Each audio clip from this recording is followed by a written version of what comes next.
कहानी की शुरुआत एक बदसूरत लड़की झुक यंग से होती है। क्योंकि वो बचपन से बहुत बदसूरत थी, इसलिए पड़ोसी अक्सर उसका मजाक उड़ाते थे। वो लोग कहते थे कि वो किसी भूत जैसी मौसेंगिन है। जब झुक यंग 7 साल की थी, एक फैमिली पार्टी में उसके रिश्तेदारों ने उसकी बदसूरत शक्ल की वजह से उसे चिढ़ाया। उसके दादा ने तो यहाँ तक कह दिया कि वो नाजायज है, लेकिन झुक यंग की माँ ने उसे कहा कि उसे सिर्फ पढ़ाई में अच्छा करना है, खूबसूरती जरूरी नहीं। उस दिन जब झुक यंग ने टीवी पर छोटी परी बलाला को देखा तो उसने सोचा कि काश वो भी उतनी खूबसूरत होती। इसलिए झुक यंग ने तुरंत परी की तरह तैयार होने की कोशिश की, लेकिन क्लासमेट्स ने उसका मजाक उड़ाया। इससे झुक यंग का दिल बहुत दुखा। वक्त बहुत तेजी से गुजर गया। 10 साल बीत गए, लेकिन झुक यंग की शक्ल बिल्कुल नहीं बदली। उसकी अभी भी मोटी काली भौहें और लंबी पोनीटेल थी। इसके अलावा झुक यंग दूसरी लड़कियों के साथ घुल मिल नहीं पाती थी। उसका नाम डम्पलिंग रख दिया था। क्लासमेट्स ने डम्पलिंग बुलाया, लेकिन झुक यंग ने नहीं सुना, तो उन्होंने उस पर एक कागज फेंका। झुक यंग डर के मारे खड़ी हो गई। क्लास की एक खूबसूरत लड़की ने झुक यंग से नाश्ता लाने को कहा। जैसे ही झुक यंग क्लासरूम से बाहर निकली, उसने किसी को बदसूरत लड़की बुलाते सुना। वो गुस्से में वापस क्लासरूम में आई, लेकिन सिर्फ यह पूछने के लिए कि सब्जी वाले बन चाहिए या मांस वाले। झुक यंग बन लाने के बाद कैंटीन की तरफ देखने लगी कि कोई तभी एक हैंडसम लड़का आया और उसने झुक यंग के हेडफोन उतार लिए। ये घमंडी लड़का वही मेल गॉड था जिसे झुक यंग बहुत पसंद करती थी। सामने खड़े हैंडसम लड़के को देखकर झुक यंग खुद को रोक नहीं पाई और चिल्ला पड़ी कि वो कितना हैंडसम है। ये नजारा क्लास की सबसे खूबसूरत लड़की ने देख लिया और उसने झुक यंग का मजाक उड़ाया। लंच टाइम पर झुक यंग ने फिर से हुनबिन को देखा। उसकी हैंडसम शक्ल को देखकर झुक यंग बहुत मुग्ध हो गई। सामने खड़े दोस्तों ने झुक यंग को देखा तो उन्होंने पास वाले दोस्त से कहा कि अगर वो झुक यंग के साथ डेट पर जाए तो उसे 1 करोड़ रुपए तुरंत सिर हिलाकर मना कर दिया। थोड़ी देर बाद आखिरकार झुक यंग की बारी आई। उसने हुनबिन को अपने दिल की बात बताने का फैसला किया। झुक यंग ने हिम्मत जुटाई और अगले दिन हुनबिन से मिलने का इरादा किया। दोपहर को अप्रत्याशित रूप से हुनबिन खुशी खुशी राजी हो गया। संयोग से यह नजारा क्लास की खूबसूरत लड़की ने देख लिया। लंच के बाद वो लड़की हुनबिन के पास गई और कहा कि झुक यंग हुनबिन जैसे खूबसूरत इंसान के लायक नहीं है। हुनबिन ने जल्दी से कहा कि उसे बस झुक यंग पर तरस आया था। तभी उस खूबसूरत लड़की ने कहा कि वो कल दोपहर को हुनबिन पर जाना चाहती है। यह सुनकर हुनबिन बहुत खुश हो गया। यह देखकर कि उसका प्लान कामयाब हो गया, वो लड़की शातिर मुस्कान के साथ चली गई। शाम को जब झुक यंग घर लौटी तो वो रसोई में दौड़ कर गई और अगले दिन हुनबिन को कन्फेस करने के लिए एक लव लंच बॉक्स बनाने लगी। कई घंटे मेहनत के बाद लव बेंटो बॉक्स तैयार हो गया। झुक यंग बिस्तर पर लेटी और कल हुनबिन को कन्फेस करने के बारे में सोचती रही, जिससे वो बहुत खुश थी। अगले दिन हुनबिन सीधे स्कूल के लिए बस में बैठा। बस अचानक रुकी तो जड़त्व की वजह से झुक यंग एक क्लासमेट की गोद में जा बैठी। उस क्लासमेट ने झुक यंग को देखा और घिन से उसे एक तरफ धकेल दिया। 10 मिनट बाद झुक यंग क्लास पहुंची। वो बैठने ही वाली थी कि खूबसूरत लड़की आ गई। कुछ कहने से पहले ही झुक यंग अपने आप उस लड़की के लिए डम्पलिंग लेने चली गई। झुक यंग के जाने के बाद उसकी सहेलियों ने उसका लव बेंटो बॉक्स खोला और उसे बर्बाद कर दिया। दोपहर को झुक यंग ने हुनबिन के सामने, जिसे वो बहुत दिनों से चाहती थी, अपने दिल की बात कही। अचानक हुनबिन को लगा कि वो उसका अपमान कर रही है, इसलिए उसने झुक यंग को बुरे बुरे शब्द कहे। हुनबिन ने वो लंच बॉक्स भी जमीन पर फेंक दिया जो उसने बड़े प्यार से बनाया था। बस इस तरह झुक यंग का पहला कन्फेशन फेल हो गया। तभी क्लासमेट्स की भीड़ आ गई उसे तमाशा देखने। उन्होंने अपने फोन निकाले और उसकी दयनीय हालत की रिकॉर्डिंग करने लगे। झुक यंग ने कैमरे का सामना बेचैन चेहरे के साथ किया। फिर उसे लड़कों ने जमीन पर धकेल दिया। झुक यंग रोते हुए बोली कि उन्होंने उसके साथ ऐसा क्यों किया, उसने उनका कुछ भी बुरा नहीं किया। तभी खूबसूरत लड़की झुकी और झुक यंग के माथे पर उंगली रखकर बोली कि इसीलिए क्योंकि वो बदसूरत है। स्कूल से घर जाते वक्त झुक यंग ने ऑनलाइन हुनबिन को कन्फेस करने का एक वीडियो देखा। लोगों ने कमेंट किया कि झुक यंग सबसे मोसेंगिन इंसान है जो उन्होंने कभी देखी है। उन्होंने ये भी कहा कि वो मोसेंगिन है और बेशर्म है। आगे स्कूल कैसे जाएगी। झुक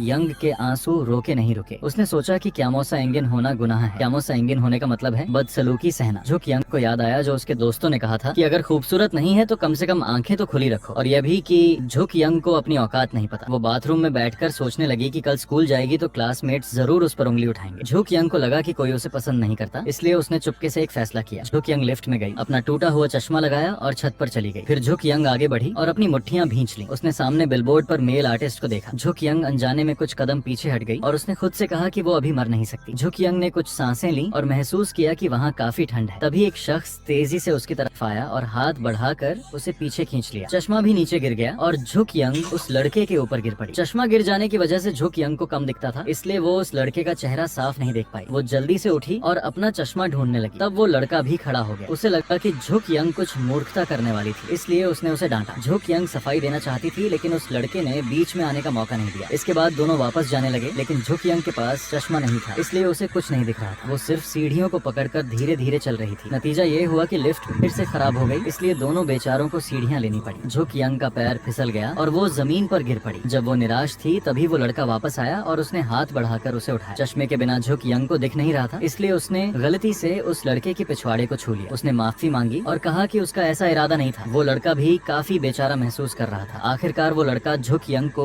अपनी पीठ पर बैठाकर 30 मंजिल नीचे उतरा। चश्मे के बिना झुक यंग को साफ नहीं दिख रहा था, इसलिए उसने सोचा कि वो कोई बुजुर्ग आदमी है। 10 मिनट बाद वो दोनों आखिरकार ग्राउंड फ्लोर पर पहुंचे। लड़के ने गार्ड से पूछा कि लिफ्ट खराब है क्या। गार्ड ने बताया कि लिफ्ट के लिए रूटीन मेंटेनेंस पर थी। यह सुनकर वो लड़का कुछ देर के लिए हैरान रह गया। बाहर जाकर झुक यंग ने टैक्सी ली और घर चली गई। जिस लड़के ने झुक यंग को बचाया उसका नाम सुहो था। अभी अभी सुहो ने झुक यंग को कुछ मूर्खता करते देखा था, जिससे उसे अपने मरे हुए क्लासमेट की याद आ गई। इसीलिए उसने जान जोखिम में डालकर झुक यंग को बचाया। टैक्सी में बैठी झुक यंग को अचानक याद आया कि उसने छत पर माँ के लिए जो आखिरी बात कही थी, अगर माँ ने सुन लिया होगा तो जरूर बहुत परेशान होंगी। झुक यंग ने जल्दी से फोन उठाया और माँ को कॉल किया, लेकिन उस वक्त झुक यंग के घर में सब बहुत टेंशन में थे। वजह यह थी कि उसके पिता पर काफी कर्ज था। जब झुक यंग घर पहुंची तो उसने माँ को रोते हुए देखा। उसे लगा कि माँ ने उसका छोड़ा हुआ मैसेज सुन लिया, इसलिए वो दौड़कर माँ से लिपट गई। माँ ने भी बेटे और बेटी को गले लगाया और यहाँ तक कह दिया कि सब साथ मरते हैं। झुक यंग बोली कि उसे ऐसी बात नहीं कहनी चाहिए थी, लेकिन उसे नहीं पता था कि माँ इसलिए रो रही थी क्योंकि घर पर कर्ज था। झुक यंग ने कहा कि उसकी माँ ने उसे इस तरह जन्म दिया। उसकी बड़ी बहन और छोटे भाई दोनों पिता की तरह दिखते हैं, वो अकेली माँ की तरह दिखती है, इसलिए वो बहुत मौसंगीन है। इन अचानक कही बातों ने सबको उलझन में डाल दिया। झुक यंग बोली कि वो अब मरना नहीं चाहती और प्लास्टिक सर्जरी कराना चाहती। अचानक माँ ने उसे मारा। माँ ने कहा कि यहाँ से चली जाओ और मुझे और परेशान मत करो। झुक यंग फिर भी माँ से प्लास्टिक सर्जरी की जिद करती रही। तभी अनजान ने उसे एक मेकअप वीडियो भेजा। खोलकर देखने पर मेकअप से पहले और बाद की तस्वीरें देखकर झुक यंग बहुत हैरान हो गई। अगले दिन उसने इतना ज्यादा मेकअप किया कि उसके रिश्तेदार भी उसे पहचान नहीं पाए। फिर वो स्कूल गई। जब झुक यंग आत्मविश्वास से क्लासरूम में घुसी तो सब हैरान रह गए, यहाँ तक कि वो खूबसूरत लड़की जो हमेशा उसे नीचा दिखाती थी वो भी हैरान थी। लेकिन अचानक उसके क्लासमेट जोर जोर से हंसने लगे और कुछ ने तो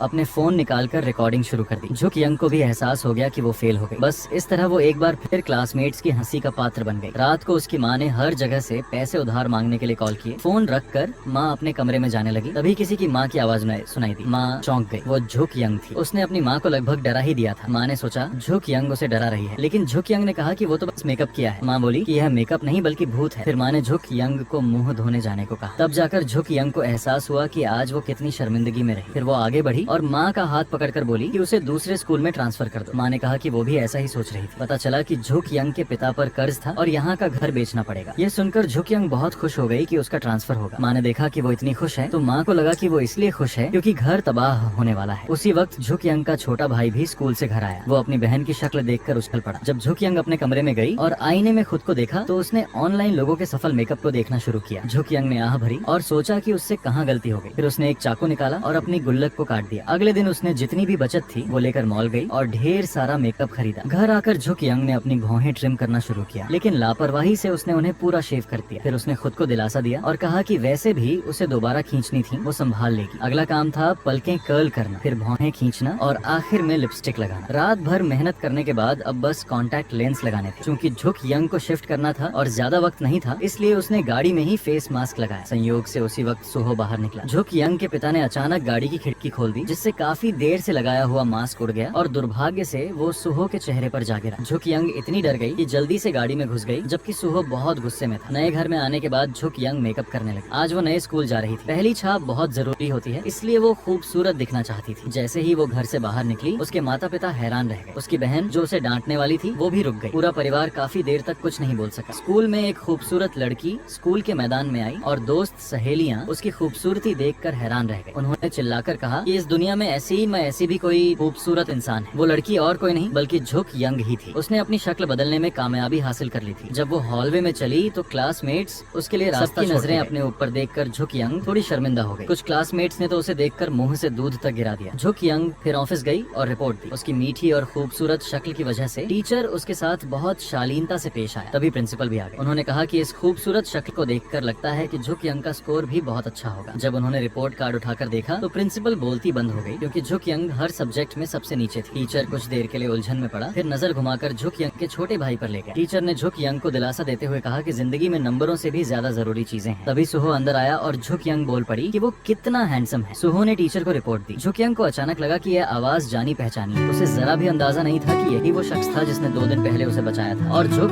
यंग के मेकअप की वजह से सुहो भी उसे पहचान नहीं पाया। जैसे ही सुहो जाने लगा, टीचर ने उसे वापस बुलाया और कहा कि झुक यंग को क्लास तक ले जाए। हॉलवे में चलते हुए एक लड़की ने सुहो को प्रपोज किया, जिससे वो अचानक रुक गया। झुक यंग का मेकअप गलती से सुहो की शर्ट पर लग गया। जब सुहो बात कर रहा था, झुक यंग मुंह से फूंक मारकर मेकअप हटाना चाहती थी, लेकिन इससे पहले सुहो ने उस लड़की का दिया हुआ तोहफा ठोकर मार दिया और आराम से चला गया। झुक यंग ने अपना मुंह ढक लिया और सोचा कि कहीं उसका मेकअप खराब तो नहीं हुआ। जब सुहो क्लासरूम में गया तो एक क्लासमेट ने उसकी शर्ट पर फाउंडेशन देखी। सुहो ने शर्ट उतारी और दाग देखकर उसे तुरंत समझ आ गया कि यह झुक यंग ने किया। उस वक्त झुक यंग बाहर मेकअप ठीक कर रही थी। सुहो आया और गुस्से में शर्ट उसके मुंह पर फेंक। फिर टीचर झुक यंग को क्लास में ले गया ताकि वो खुद का परिचय दे। क्लासमेट्स इतनी खूबसूरत नई क्लासमेट को देखकर बहुत उत्साह, सबके सिवाय सुहो। फिर टीचर ने झुक यंग को सीट। क्लास के बाद उसके क्लासमेट्स उससे बात करने दौड़ पड़े और उन्होंने पूछा कि वो कौन से ब्रांड का लिप ग्लॉस लगाती है। जैसे ही वो लिप ग्लॉस निकालने लगी वो जमीन पर गिर गई। झुक यंग आगे बैठे क्लासमेट की शक्ल देखकर पूरी तरह हैरान रह गई। तभी सामने वाले क्लासमेट ने उस दोस्त का परिचय दिया, सुजन। उसने बताया कि सुजन स्कूल की गॉडेस है, लेकिन अब जब से झुक यंग आई है वो स्कूल की गॉडेस बनी। रिसेस में झुक यंग सुहो की शर्ट धोने बाथरूम गई, लेकिन जितना भी धोया वो साफ नहीं। तभी झुक यंग को याद आया कि उसका कॉस्मेटिक्स वाटरप्रूफ, इसलिए उसे शर्ट लेकर बाहर जाना पड़ा। अचानक उसने सुहो के मुंह पर सीधे पानी छिड़क दिया। झुक यंग ने उससे माफी मांगी और कहा कि वो शर्ट लॉन्ड्री में दे देगी, लेकिन सुहो ने कहा कि शर्ट नहीं। तभी एक क्लासमेट आया और झुक यंग से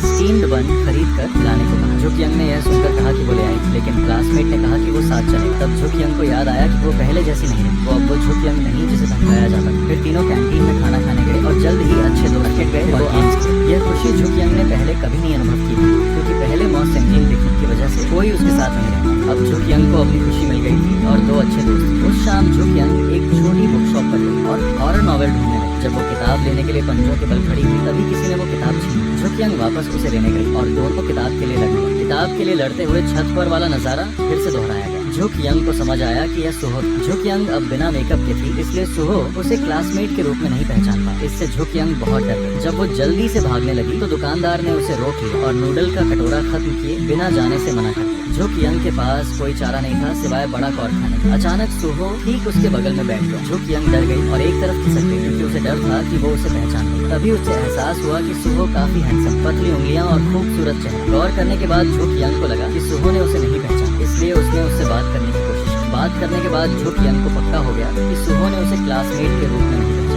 जल्दी नूडल खाने के बाद झुक यंग भाग निकली, लेकिन एक जूता पीछे छूट गया, इसलिए उसे वापस आना था। बस इस तरह झुक यंग एक पैर नंगे लेकर बाहर भागी। घर आने पर उसके छोटे भाई ने उसका मजाक उड़ाया। छोटे भाई ने ये भी कहा कि उसका गॉडेस बनने का नाटक जल्द ही पकड़ा जाएगा, जिससे झुक यंग बहुत गुस्सा हुआ। सुहो उस वक्त बहुत उलझन में था, क्योंकि वो जानता था कि अभी वाली लड़की वही थी जिसे उसने पिछली बार बचाया, लेकिन उसने अनजान होने का नाटक किया। उसे जरा भी अंदाजा पैदा नहीं था कि झुक यंग पिछली बार उसका चेहरा साफ नहीं देख पाई। अगले दिन फिर स्कूल जाने का वक्त आया। झुक यंग ने अपनी पलकों पर मोटा फाउंडेशन लगाया। उसने सोचा कि परफेक्ट मेकअप ही उसके जीने का एकमात्र रास्ता। सिर्फ खूबसूरत दिखने से ही उसे सब कुछ मिल सकता। 1 घंटे के मेकअप के बाद झुक यंग एक खूबसूरत गॉडेस बन गई। जैसे ही वो बहन की गाड़ी में बैठने जा रही थी, पास वाली आंटी ने झुक यंग की माँ से पूछा कि इतनी खूबसूरत बेटी कब? इससे माँ को जवाब देना मुश्किल हो। झुक यंग यह सुनकर बहुत खुश। इसका मतलब था कि उसका मेकअप कामयाब हुआ। स्कूल पहुँचने पर झुक यंग को डर था कि सुहो उसे देखेगी। उसे लगा कहीं वो पहचान न ले। जैसे ही झुक यंग ने मुड़कर देखा, सुहो अचानक उसे नजरअंदाज करके क्लास में चला गया। इससे झुक यंग को पक्का हो गया कि उसे पकड़ा नहीं गया। स्कूल के बाद झुक यंग दुकान पर कॉस्मेटिक्स खरीदने गई। जैसे ही वो वापस जाने लगी, उसे वो खूबसूरत लड़की दिखी जिसने उसे पुराने स्कूल में धमकाया था। झुक यंग को याद आया कि बदसूरत होने की वजह से उसने स्कूल में कितना अन्याय सहा। तभी उस खूबसूरत लड़की ने झुक यंग को देखा। झुक यंग डर गई और जल्दी से मुड़ गई। इससे वो लड़की थोड़ी उलझन में पड़ गई। फिर वो लड़की सीधे झुक यंग की तरफ आई, लेकिन उन्होंने झुक यंग को नहीं पहचाना। झुक यंग भागती रही और उसके आंसू बहने लगे। तभी कुछ लोग मोटर बाइक पर किसी का पीछा कर रहे थे। जैसे ही मोटर बाइक मुड़ी, झुक यंग अचानक चौंक गई और जमीन पर गिर पड़ी। वो जल्दी से उठी और पूछा कि ड्राइवर ठीक तो है? झुक यंग थोड़ी उलझन में थी जब उसने देखा। तभी उसके पीछे बड़े लोग उस तक पहुंच गए, इसलिए उसने जल्दी से अपना हेलमेट झुक यंग को फेंका और भाग गया। उन लोगों को उसका पीछा करते देख झुक यंग सदमे से खड़ी रही। थोड़ी देर पीछा करने के बाद सुजन एक गली में फंस गया। जैसे ही गुंडा उस पर हमला करने वाला था, पुलिस का सायरन बजा और उन्हें पहले भागना पड़ा। उनके जाने के बाद झुक